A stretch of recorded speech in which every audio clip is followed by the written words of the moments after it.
길 잃은 동네 마주한 태양 가라앉은 공기가 쓸쓸한 방 안 스며든 햇살 맴도는 이 멜로디 언젠가의 바램들이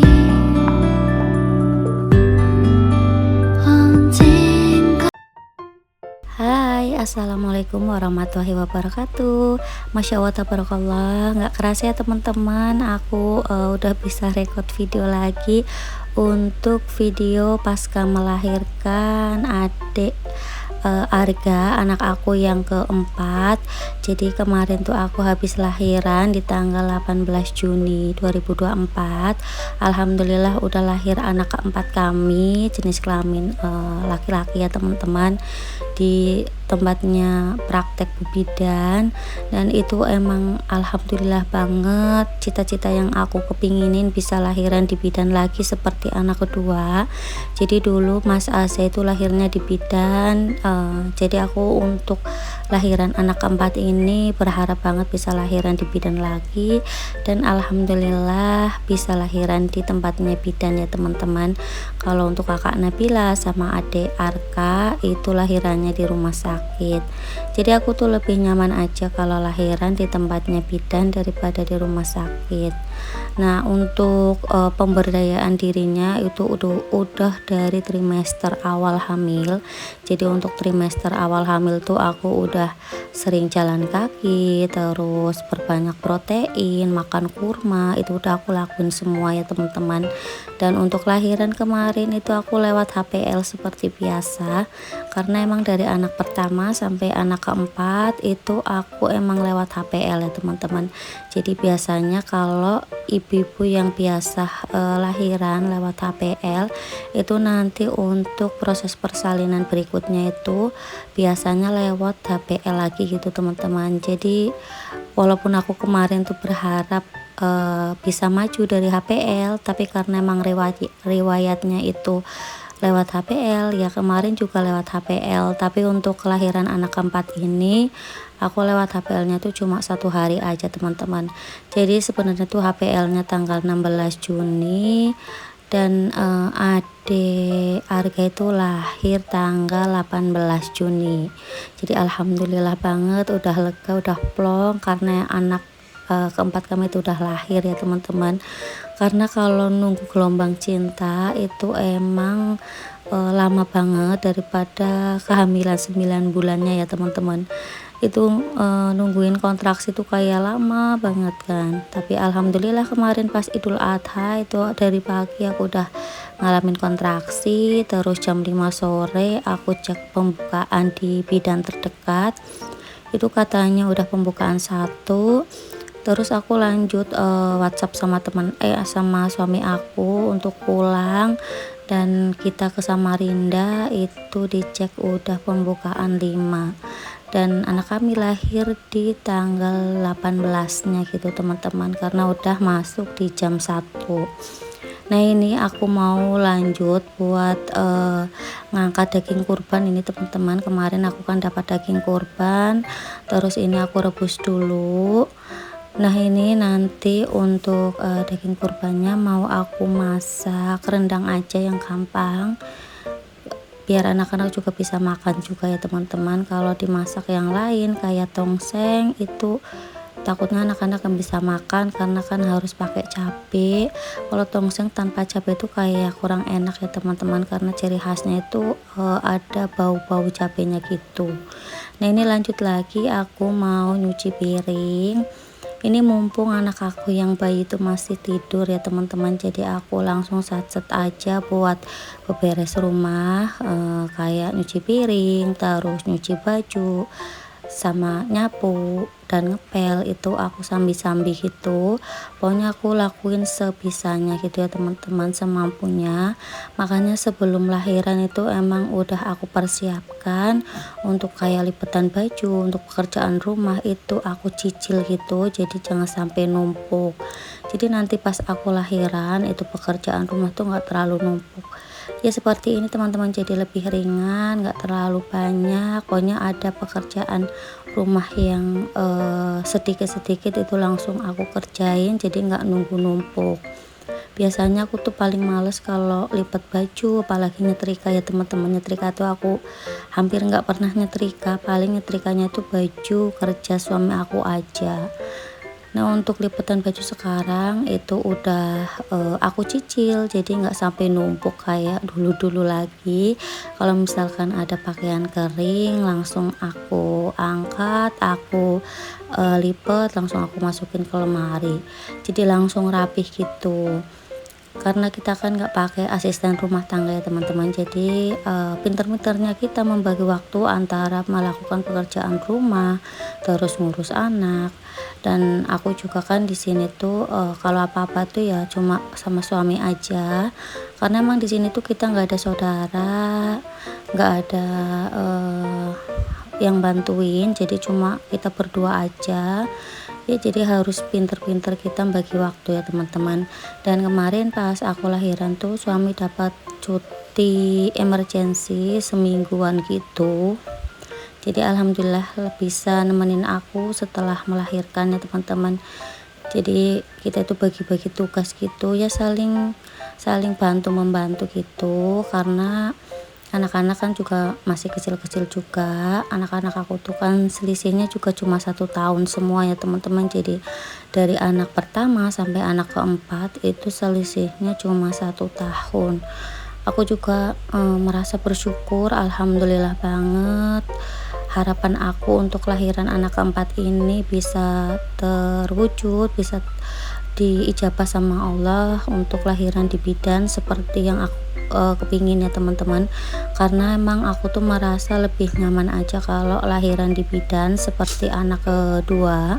Jadi dulu tuh Mas Aza lahirannya di bidan, aku ngerasa tuh lebih enak aja sih kalau di bidan tuh kita langsung bisa pulang, terus juga suasananya itu kayak ya di rumah gitu ya teman-teman, lebih friendly, terus juga nggak horor lah. Kalau di rumah sakit aku ngerasanya tuh kayak lebih takut gitu, karena di situ kan banyak banget peralatan-peralatan medis, terus juga banyak orang. Jadi aku lebih seneng di bidan sih teman-teman.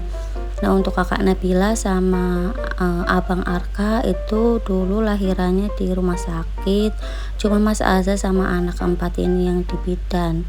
Pokoknya kalau lahiran aku tuh emang berharapnya tuh bisa lahiran di bidan dan bisa lahiran normal. Alhamdulillah kemarin pas lahiran itu juga nggak ada jahitan gitu ya teman-teman. Jadi aku langsung bisa aktivitas seperti ini, habis lahiran tuh langsung bisa gerak, pokoknya langsung bisa aktivitas gitu teman-teman, karena emang tanpa jahitan, alhamdulillah. Nah ini untuk selanjutnya aku mau nyapu untuk area depan TV. Ini karpetnya aku sapu juga, karena di sini kan biasanya tuh banyak remahan-remahan makanan anak-anak. Ini untuk perosotan sama ayunan sengaja aku taruh di depan TV. Yang tadinya aku taruh di tempat bermain atau kamar bermain, tapi aku keluarin kemarin sebelum aku lahiran ya teman-teman, biar anak-anak itu lebih leluasa aja mainnya. Karena kalau ditaruh di kamar bermain mereka tuh jarang banget mainin perosotan sama ayunan ini. Jadi ya udah aku taruh di depan aja, tapi untuk mainan yang lain itu aku taruh di tempat mainan ya teman-teman, atau di kamar bermain.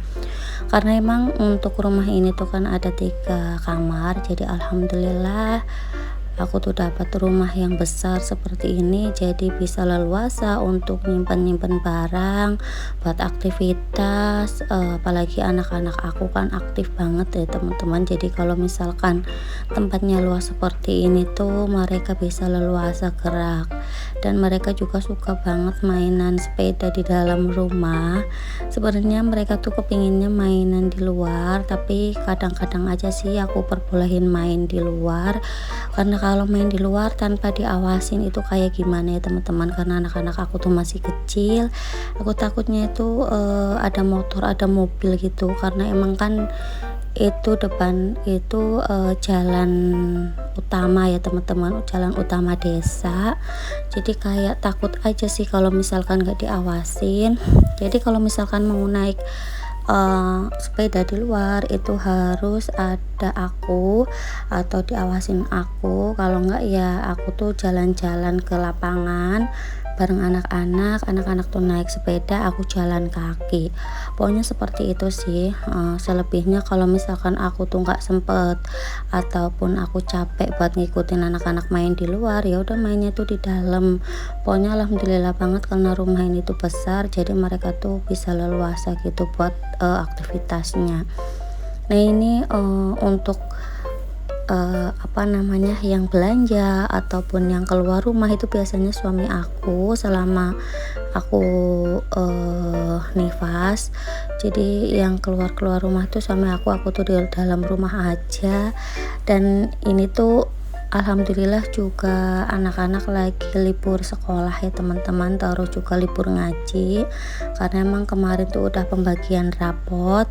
Jadi alhamdulillah aku tuh bisa libur buat antar jemput anak-anak juga. Nah nanti kalau udah mulai berangkat sekolah, berangkat ngaji, ya mulai aku antar jemput lagi. Tapi kayaknya kalau naik motor udah nggak bisa ya teman-teman, kalau bawa 4 anak seperti ini, apalagi anak aku tuh masih bayi.